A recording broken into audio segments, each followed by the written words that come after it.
Seja bem-vindo ao teu programa Advertência Final. Deu na mídia. Papa Bento XVI afirma em livro que não hesitaria em renunciar se ficasse incapacitado. A notícia é da cidade do Vaticano. O Papa Bento XVI diz em um livro prestes a ser lançado que não hesitaria em se tornar o primeiro pontífice a renunciar por vontade própria em mais de 700 anos, caso se sentisse sem condições físicas, psicológicas e espirituais de liderar a Igreja. Com franqueza espantosa, o pontífice, que tem 83 anos, aventa a possibilidade de algo que as autoridades da Igreja evitam falar, porque poderia desencadear discussões doutrinais indesejadas. E não só discussões doutrinais, discussões proféticas também, posto que circula por aí o relato da profecia católica de São Malaquias, o qual descreveu os últimos 115 papas, e segundo a interpretação dada a ela, o próximo seria o último papa da história.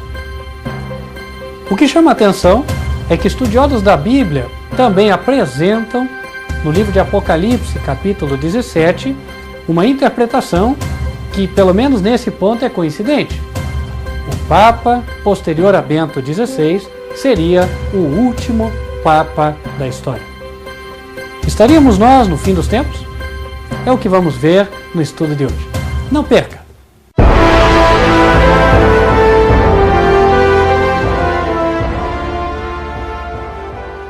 E não apenas questões doutrinais, mas também proféticas. Isso porque a profecia católica de São Malaquias, que está circulando entre o povo, ela afirma que o próximo Papa seria o último da história. Segundo os pequenos escritos de São Malaquias, o nome do próximo Papa ele equivaleria a Petrus Romanus. E aí, logo após ele, o mundo acabaria. Sobre o Papa que virá depois de Bento XVI, São Malaquias disse: na perseguição final à Sagrada Igreja Romana, reinará Pedro Romano, que alimentará o seu rebanho entre muitas turbulências, sendo que então a cidade das 7 colinas, Roma, será destruída e o formidável juiz julgará o seu povo.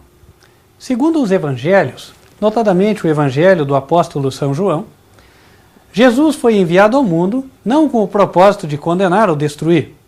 Em João capítulo 3, no verso 17, o apóstolo diz: porque Deus enviou o seu Filho ao mundo, não para que condenasse o mundo, mas para que o mundo fosse salvo por ele.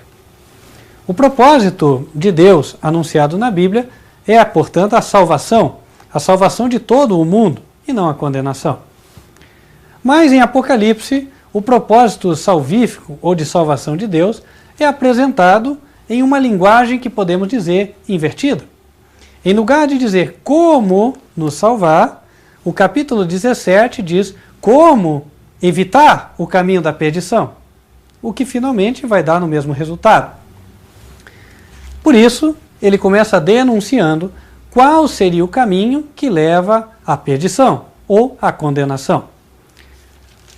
Literalmente, o capítulo 17 de Apocalipse começa com a descrição da condenação de uma mulher, uma prostituta, que é o símbolo de uma organização existente aqui no planeta Terra.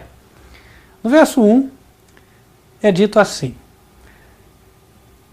e veio um dos 7 anjos que tinham as 7 taças e falou comigo dizendo-me: vem, mostrar-te-ei a condenação da grande prostituta que está assentada sobre muitas águas, com a qual se prostituíram os reis da terra, e os que habitam na terra se embebedaram com o vinho da sua prostituição. Em linguagem simbólica, nos é dito que há uma mulher, uma entidade, que levou os reis e governadores da terra para o caminho da condenação